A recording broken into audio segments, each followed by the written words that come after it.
Hi there, this is S.J. Thomason with Christian-Apologist.com.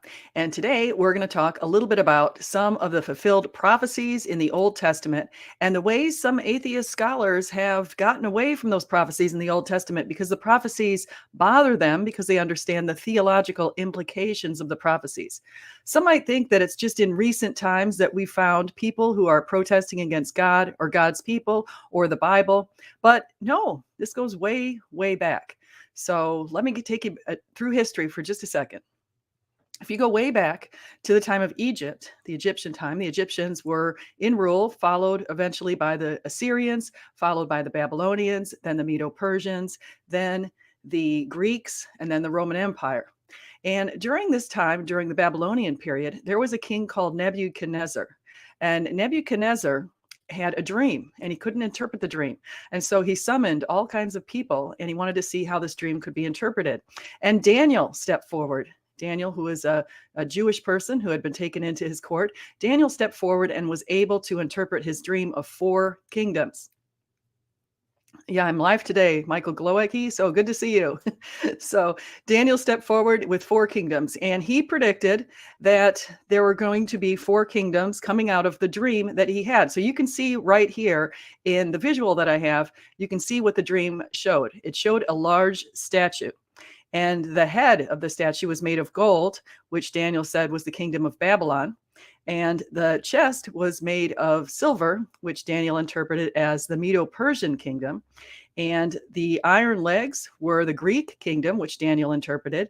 And then Daniel mentioned that there would be a 4th kingdom, the Roman kingdom. He didn't mention the word Roman, but he said there would be a 4th kingdom, which was the feet, the iron, and clay. And that kingdom was going to be split up, which it was. It was split into the west and the eastern parts.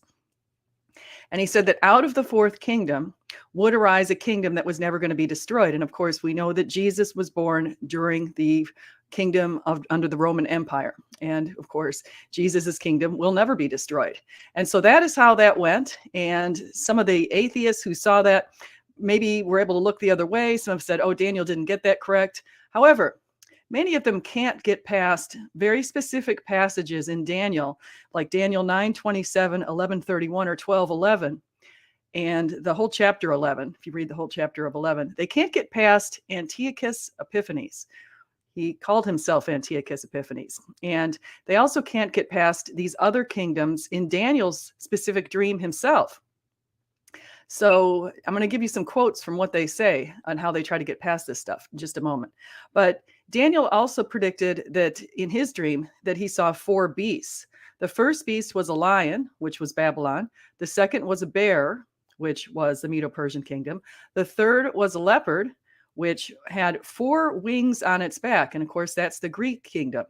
And Josephus said that when these verses were shown to Alexander the Great, Alexander recognized himself. So, of course, that takes us to around the year 332. Alexander the Great recognized himself as the leopard. Now, he had 4 wings on his back. When Alexander the Great died, 4 generals ended up taking over the 4 wings on the back. And the 4 generals were the Ptolemaic kingdom of Egypt, the Seleucid in the east, the Pergamon in Asia Minor, and the Macedon. And so these 4 kingdoms came out of that. And then, of course, the 4th beast was a very terrifying beast, according to Daniel, and it had 10 horns, and that is the Roman Empire.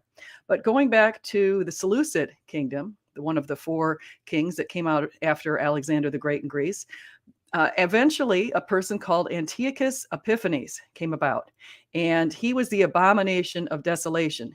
Around the year 165, Antiochus Epiphanes, right around these years surrounding 165, 175, he's decided that he was going to desecrate the temple. And this was during the Maccabean period.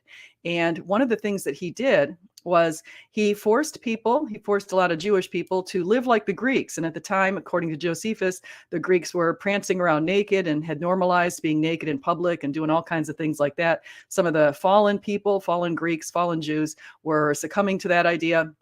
He also sacrificed a pig at the altar in the temple, which was a complete abomination of desolation.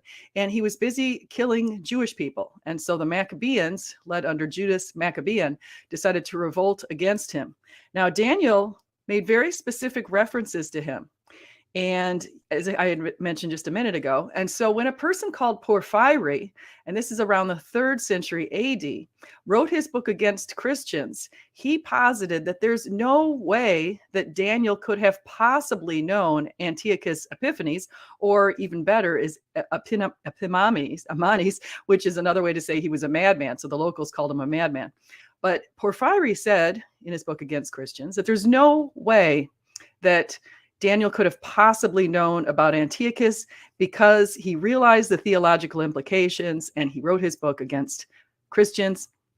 So he posited that Daniel was instead sort of an imposter who was around the 2nd century. And that little idea was buried by the church. The church declared him a heretic. They spoke out against him quite a bit. And over 1,000 years passed before anyone decided to resurrect his ridiculous idea later on. And so here's some scholars came around in the 18th and 19th century, and they decided to resurrect Daniel's ideas. And they also decided to resurrect some ideas from to discount Isaiah, because Isaiah is another one that they decided that there's no way Isaiah, who was in the 8th century BC, in the Assyrian Empire, he was under that captivity, under the time when the Jewish people had taken into exile under the Assyrians. Again, later on, the Jewish people had been taken into exile under the Babylonians. But they said, there's no way. How could Isaiah in the 8th century possibly know about King Cyrus of the Medo-Persian kingdom? He specifically named King Cyrus.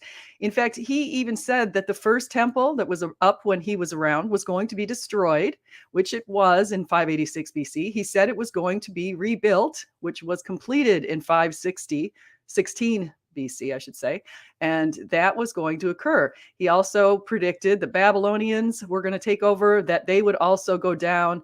539 BC, we saw the Medo-Persians take over, and that's when King Cyrus and Darius the Mede were in place, and we had that sort of a thing going on. And he predicted, again, the temple was going to be rebuilt, which it was. And Daniel even predicted when Jesus was going to be cut off. So he made a specific prediction in Daniel 9:24-27 about the 77s less 7. And so that's 483 years after the time the call to rebuild Jerusalem goes out. The call went out around 457, between 457 and 444 BC. There were a couple of calls that went out to rebuild Jerusalem. So we were given a window of period that takes us up right until around 33 AD when Jesus was crucified. So you can see some fantastic things going on. But let's take it back. So here's what these scholars, now I'm going to name some quotes from some scholars, basically focus on Isaiah for a second, because of this idea that Isaiah could not have possibly prophesied all this stuff. Here's what Ulrich Burges said, quote, "The historical gap of more than 150 years, which lies between Isaiah at the end of the 8th century and the time of the end of the exile period, presumed in Isaiah 40 to 55, or I say again, Cyrus's decree in 539, could, with the rise of the historical critical Bible interpretation, no longer be overcome merely by referring to the visionary power of Isaiah. To compound matters, Isaiah is said not only to have announced the prospect of salvation, but also to have mentioned the name of the new Persian ruler, Cyrus II, in Isaiah 44:28 and 45:1. It was this problem which gave rise, towards the end of the 18th century, to the argument between ecclesiastical and rationalistic interpretations. This argument was not only concerned with the question as to which words can be traced back to Isaiah, but more fundamentally with the question as to what rationally comprehensible accreditation one was prepared to give to the prophets and what not. This is of utmost importance to the emergence of the deutero-Isaiah hypothesis, which is a hypothesis that Isaiah was added to by a school of people. The sad thing is, I ordered this RSV Bible, the Catholic edition of this RSV Bible, and I started reading the explanatory notes, and in there is just a simple assumption that there is a school of Isaiah, which we have barely a squeak of evidence for, barely a squeak. And so that's the sad thing. It all came about because the atheists cannot handle the truth. They can't handle the fact that God let Isaiah know that he was going to name the king. Here's another professor, Döderlein. Döderlein says, quote, "The dogmatics of Christians cannot be the dogmatics of the contemporaries of Isaiah. And where Cyrus is being described, I cannot think of the Messiah." So then he says this, might it not be feasible that this entire chapter was only written down during the Babylonian exile? Only as late as 1789 does Döderlein formulate the thesis in the third edition of his Isaiah commentary that the oratio, or rather the entire book after chapter 40, cannot be attributed to Isaiah, but that it was written at the end of the exilic period by an anonymous, or rather a homonymous prophet. Because of this, Johann Christoph Döderlein is considered to be the discoverer of deutero-Isaiah, and justifiably so. Now I'm still quoting Burges. For in so doing, he found middle ground between the rational and the orthodox view. The solution was as simple as it was brilliant. Isaiah was not written by Isaiah ben Amos, but rather by an inspired prophet whose name and identity, however, remain unknown. So we have others that came in after this. And basically the bottom line is they're denying prophecy because they can't handle the prophecy. And unfortunately, what's really disgusting about all of this, as I mentioned, it's leaked into our Bible. It's in the explanatory notes. This in here is claiming that there is an Isaiah school of people. Now, I have done a lot of research on this, and I'm telling you, Isaiah wrote the book of Isaiah in full. What they're saying is a bunch of hogwash, and period. Jesus referred to Isaiah as the author as well. So let's get into what some of their arguments for that are coming out these days. The two big ones are language and history. People, let's go back to the book of Daniel for a moment. In the book of Daniel, it's written in two languages, the Aramaic and Hebrew. So a portion's written in Hebrew and a portion is in Aramaic. They claim that the language was of the 2nd century BC because they have Greek in the text as well. However, they only have 3 Greek words in the text and they're all musical instruments. So that is a silly claim. If it were written in the 2nd century, we would expect that the full book would be written in Greek, and it's not. And recent scholarship has found that the book is Aramaic, Imperial Aramaic. So it's the old Aramaic that was present in the 6th century BC. So that blows that little notion out of the water.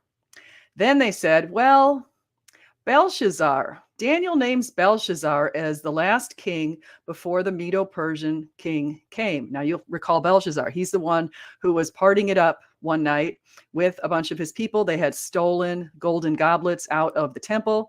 They were having a good time, just partying it up. And suddenly a hand appeared on the wall and the words Mene, Mene, Tekel, Upharsin.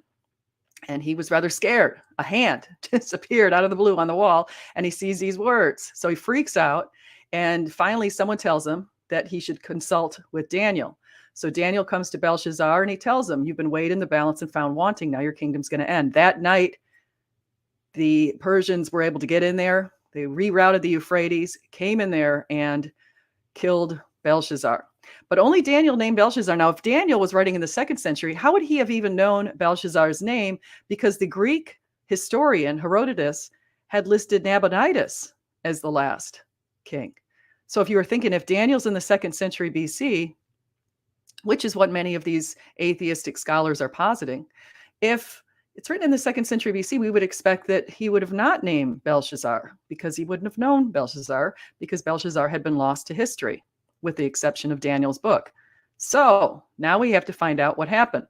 Well, luckily, in the 19th century, see that little cylinder on the PowerPoint slide I have there? That is the Nabonidus cylinder, and it spelled out that Nabonidus had a son named Belshazzar, and he was co-regent, reigning with Belshazzar, reigning with Nabonidus, while Nabonidus was away. And so we do have evidence suddenly unearthed. Jesus said, if you don't cry out, the stones will cry out the truth. And so that's what happened. We also, of course, in 1948, had the discovery of the Dead Sea Scrolls. Wonderful. Also, the book of Daniel appears in the Dead Sea Scrolls, and we can date that to probably somewhere between 125 and 150 BC, which hardly gives people enough time to add Daniel into the canon. Another note, Josephus in the 1st century AD said that, like I mentioned, that Alexander had been shown the book of Daniel. And of course, that can't happen if Daniel hadn't been written yet, because Alexander the Great was around in 332 BC. And Josephus also said, according to his tradition, there were several traditions of Jews who had different beliefs about what the canon was. In Josephus's Pharisaic belief, he believed that the canon had been closed in the 5th century BC during the kingdom of Persia, Medo-Persian kingdom.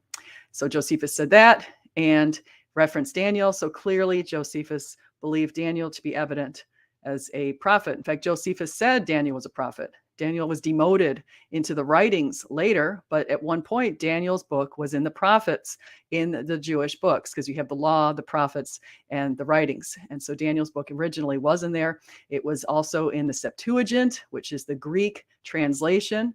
And the Greek translation was in the 2nd century BC as well. So we have that kind of a thing. So that's one argument that is in support of the original traditional dating of the book of Daniel. And I find it really cringy when I see people trying to pretend that Daniel wasn't written when it was truly written, and as if he somehow duped all of the Jewish people into thinking he was a prophet writing in the 2nd century, was able to get his book inserted.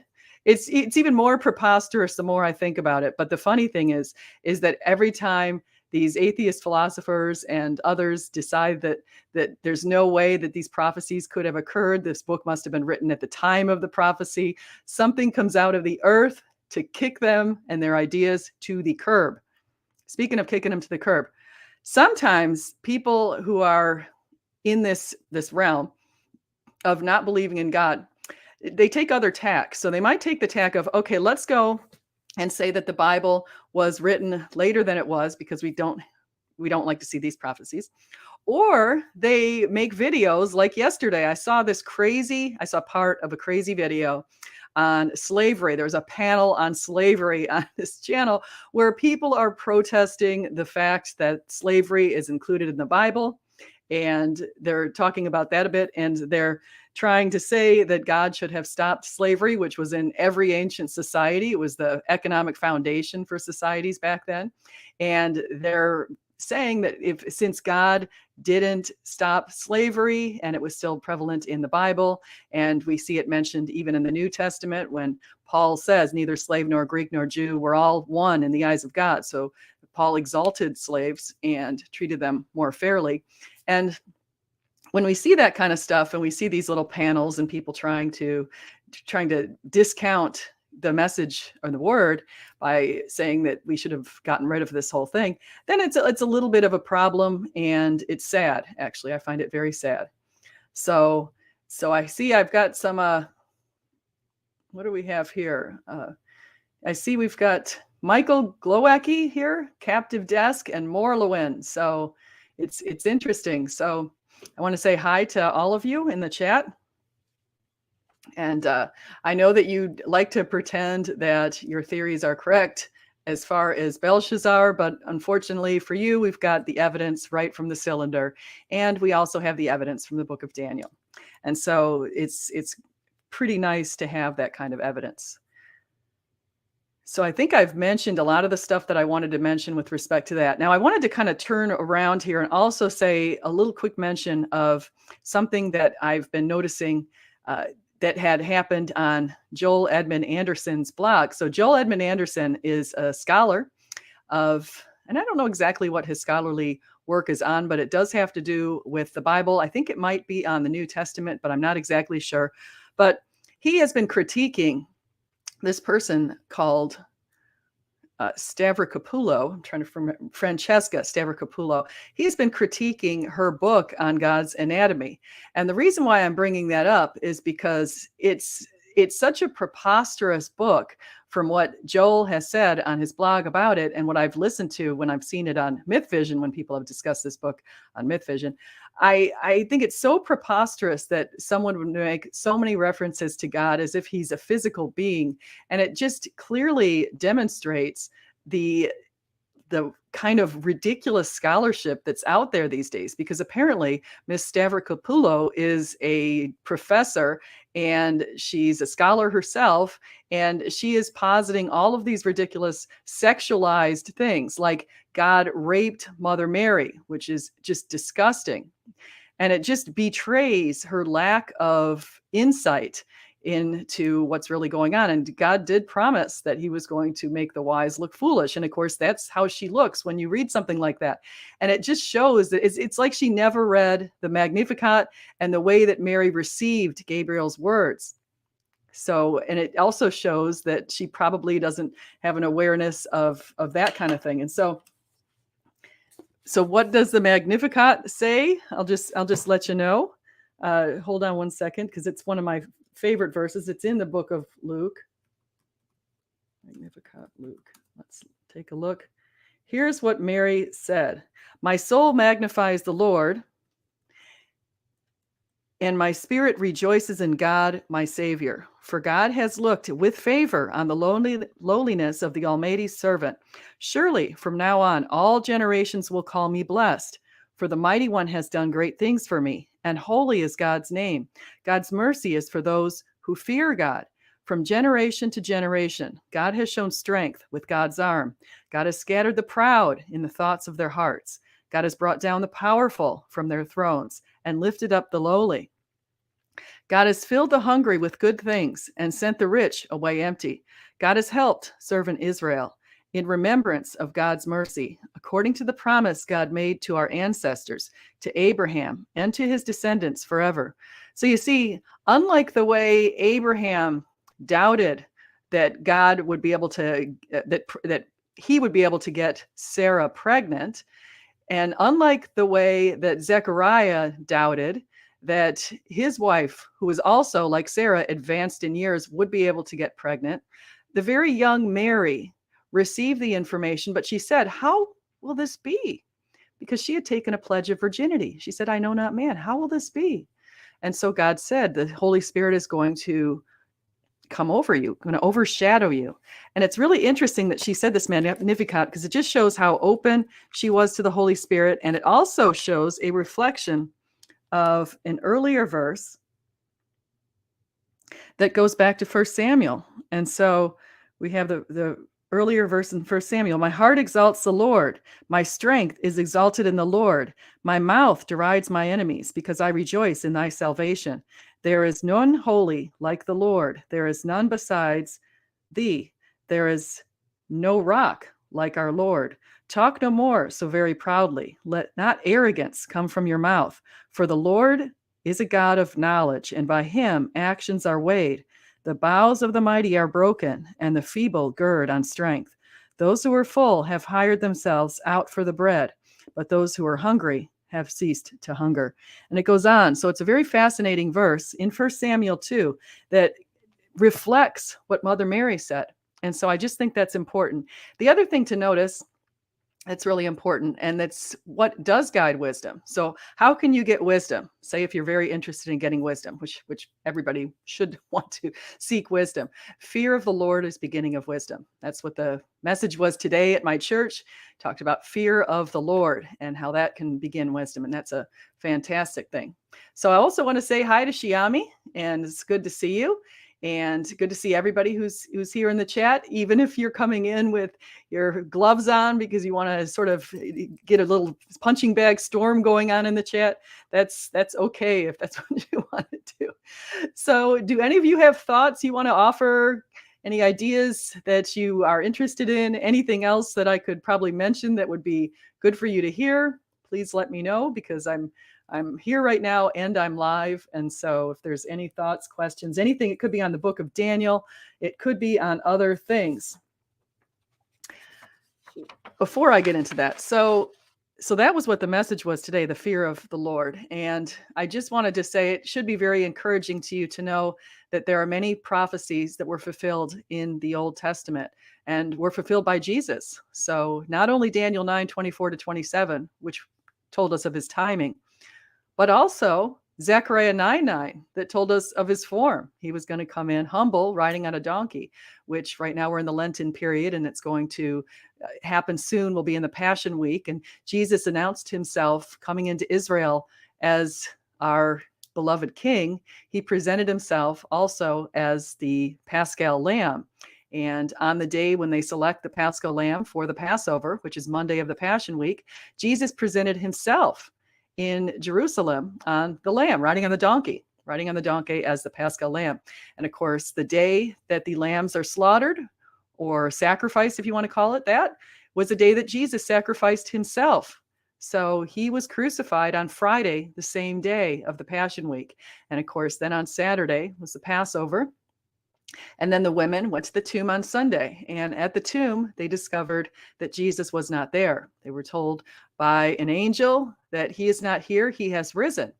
And what we do find out from the book of John is there was a shroud, there was a cloth, burial linens were in there. And that is, of course, what the subject is of numerous videos that I've been making on the Shroud of Turin, which should also excite you and encourage you, because the only explanation for the Shroud of Turin from scientists today is that there had to be some sort of a burst of radiation.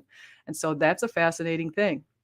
And so we have the shroud going through the time. So we've got people who've been talking about that. So let's see, captive desk. If you are more willing to closely consider what's already proven, maybe then I would be more willing to consider your offer. So what is his offer? Let me see what captive desk's offer is. Okay, I don't see where, let's see. The only thing I have in this world is my word. If you won't take it, then that's on you, not on me.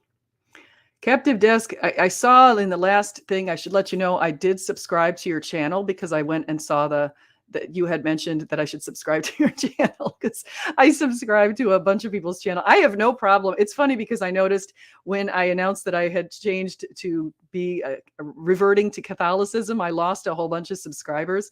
And it was interesting. I thought to myself, I never unsubscribe to people. Well, I can't say I never. I have unsubscribed to a couple people's channels, but I usually will stick around a subscription, even to atheist channels, even to agnostic channels, because I do like listening to all sides of these matters. And I do find that some of these channels are kind of amusing. I mean, I have to say, Myth Vision is so extraordinarily odd.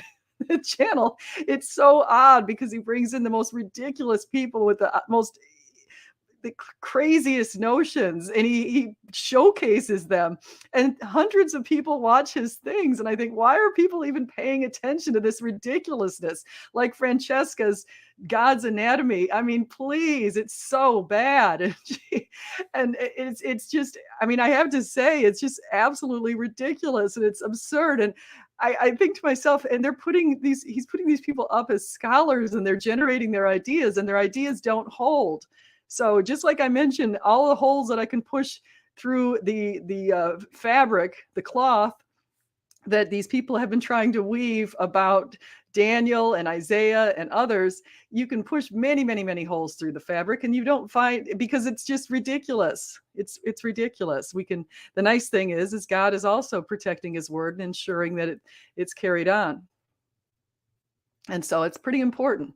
So let's see if we have other comments. So we've got little captive desk. Okay. And then 2 sets of criteria. So I'm not sure what they're talking about right here is, but I should show you what these pictures are images of. So on the top left, that's an Nabonidus cylinder.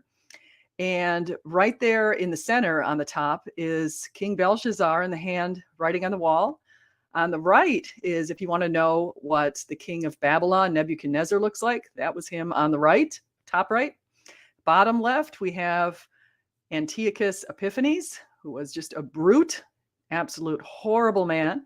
And he actually died in really a gruesome way, because God did basically ensure that Antiochus had an appropriate death given what he had done. And then in the center, you see a coin that's Judas Maccabean. And on the far right, you can also see Judas Maccabean. And so you see that. Oh, no, I'm sorry. On the far right, that's Alexander the Great. So SJ's channel amuses more Lowen. So yes, I go in, and I don't know if you have a channel, more Lowen. So no, and I'm not suggesting Francesca is not a scholar, Kip Davis. I'm not suggesting that. I'm suggesting that some of her ideas are ridiculous. And so, and that's just something that God has told us what was going to happen. He said he's going to make some of the wise people look foolish, and people who they might think are less. It actually goes back to something that Jordan Peterson said. Jordan Peterson's a psychologist out of Canada. He originally was at the University of Toronto, and I don't think he's there anymore. I'm pretty sure he's retired from working at the University of Toronto as a professor. But what Jordan Peterson said is he noticed that IQ, your intelligence, does not correlate with wisdom. And he said some of the people who were the most wise people that he'd ever met could be people who maybe didn't even go to college or didn't graduate high school. Sometimes you see people who have just little nuggets of wisdom and maybe not so much education. And you might see people with a lot of education who seem to completely lack wisdom. And I see that the insights into the Bible, especially from what I saw on that slavery panel yesterday, were pretty absurd and laughable. And I thought to myself, as I was talking to some friends, this is just the kind of stuff that if we see this as what's being presented as scholarship, I feel pretty badly for the typical university student who's having to ingest this absurdities.